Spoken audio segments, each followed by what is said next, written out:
سوال نمبر 1،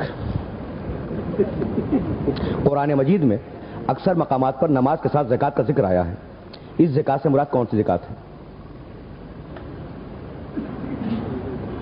فقہ جعفری میں زکوٰۃ نوٹوں پر نہیں نکالی جا سکتی، جبکہ خمس نوٹوں میں پر نکالا جا سکتا ہے، حالانکہ دونوں کا مقصد بنیادی طور پر سوسائٹی کی بہتری ہے۔ چاند ہی سے ہمارے ایام کیوں مقرر کیے جاتے ہیں، جبکہ اس کے نظر آنے اور نہ آنے میں اکثر اختلاف رہتا ہے، اور ایسے سیارے جس کے ایک سے زیادہ چاند ہوتے ہیں وہاں پر بھی کیا یہی چاند کا اصول کارگر ہوگا یا نہیں ہوگا؟ اچھا، انہوں نے واقعاً سوال کرنے والے نے مجھے کوئی بہت بڑا فقیہ سمجھ لیا ہے، اگرچہ میں فقہ کا تعلیم تو رہا ہوں۔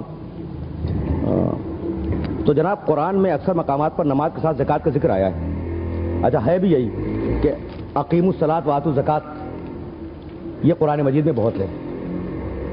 تو یہ یاد رکھیں آپ کہ جس معنی میں آپ زکوٰۃ سمجھتے ہیں اس معنی میں قرآن نے زکوٰۃ کے لفظ کو استعمال نہیں کیا، بلکہ میں اور لطیفے کی بات اگر عرض کروں تو وہ بہت دلچسپ ہوگی۔ آپ زکوٰۃ کے معنی سمجھتے ہیں صدقہ، ذرا غور کیجیے گا میں کہہ رہا ہوں۔ قرآن مجید نے صدقے کے لفظ کو زکوٰۃ کے لیے استعمال کیا ہے، پورے قرآن مجید میں وہ جو جس کو زکوٰۃ واجب ہم لوگ بولتے ہیں، اول نماز، دوسرے روزہ، تیسرے حج، چوتھے زکوٰۃ، پورے قرآن مجید میں کل ایک آیت ہے اس کے وجوب کی، اور وہ ہے انما الصدقات للفقراء والمساکین۔ تو وہ جو زکوٰۃ واجب ہے اس کے لیے لفظ صدقہ قرآن نے استعمال کیا، اور جو لفظ زکوٰۃ استعمال کیا ہے وہ سب خیرات کے معنی میں استعمال کیا ہے۔ تو پہلی بات ہمیشہ اس کو ذہن کے اندر ذہن نشین رکھیں کہ جہاں جہاں بھی لفظ زکوٰۃ آیا ہے قرآن میں وہاں چیریٹی مراد ہے، کہ وہ ڈیوٹی جو صدقے کی ہے جسے آپ زکوٰۃ سمجھ رہے ہیں وہ تو آپ کو دینی ہے، اس کے علاوہ آپ اپنے معاشرے کی بہتری کے لیے جتنی سے زیادہ چیریٹی کر سکتے ہو اتنی زیادہ سے زیادہ چیریٹی کریں، یہ ہے قرآن مجید میں زکوٰۃ کا مفہوم۔ اچھا، اب نمبر 2 کہ صاحب نوٹ کے اوپر زکوٰۃ نہیں نکالی جاتی۔ اب اس بات کو آپ کیا کریں گے کہ پیغمبر اکرم کے عہد سے لے کر اور ہمارے معصومین کے 9ویں درجے تک یا 10ویں درجے تک جو سکے رائج رہے ہیں وہ مسکوک سونے اور چاندی کے سکے رہے۔ مسکوک سے مراد جو ڈھالے جائیں سونے کے اور چاندی کے، اور معصومین کی یہ نصوص قطعیہ موجود ہے کہ ان سکوں کے اوپر زکوٰۃ ہے۔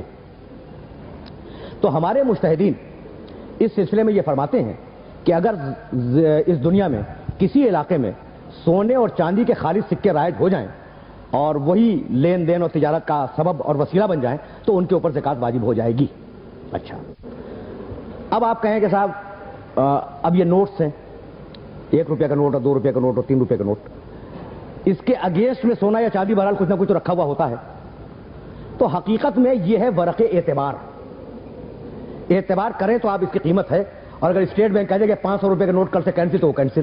تو وہ شے جس کو اسٹیٹ بینک بناتا ہو اور اسٹیٹ بینک ختم کرتا ہو اسے شریعت ریکگنائز نہیں کرتی، یعنی کسی بھی ملک کے اسٹیٹ بینک کی بات ہے، اسے شریعت ریکگنائز نہیں کرتی۔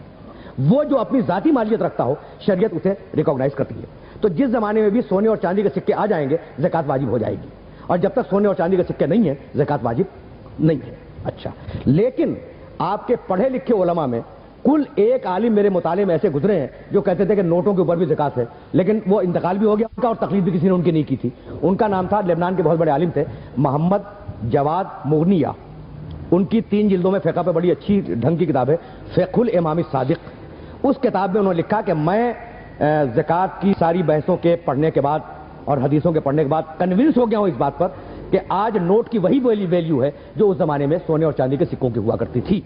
تو میں سمجھتا ہوں کہ نوٹ کے اوپر زکوٰۃ نکلنی چاہیے، لیکن یہ ان کی اپنی پرسنل رائے تھی۔ ایک مجتہد کا قول ایک طرف اور 99% مجتہدین کا قول ایک طرف، تو ظاہر ہے کہ ہمیں 99% مجتہدین کے قول کو قبول کرنا ہوگا کیونکہ ہم مقلد ہیں، مجتہد نہیں ہیں۔ اور اب تیسری بات، چاندی سے ہمارے ایام کیوں مقرر کیے جاتے ہیں؟ اب مقرر تو نہیں کیے جاتے، وہ مقرر ہو گئے۔ اب چاند گھٹتا ہے، بڑھتا ہے، 14ویں تک جاتا ہے، 14ویں سے پھر گھٹتا ہے، پھر ختم ہو جاتا ہے، تو وہ تو یعنی آٹومیٹک کائنات کا ایک سسٹم ہے۔ تو آپ کی ساری عبادتیں چاند پر منحصر نہیں ہیں، پروردگار نے آپ کی کچھ عبادتیں سورج سے رکھی ہیں اور کچھ عبادتیں چاند سے رکھی ہیں۔ اب صبح کی نماز سورج سے ہے، چاند سے نہیں ہے، ظہر عصر کی نماز سورج سے ہے، چاند سے نہیں ہے، اور حج جو ہے وہ چاند سے، سورج سے نہیں ہے۔ تو کچھ عبادتوں کا تعلق سورج سے، کچھ عبادتوں کا تعلق چاند سے۔ نہ صرف چاند کو بنیاد بنایا نہ صرف سورج کو بنیاد بنایا. یہ بھی ہو گیا جناب.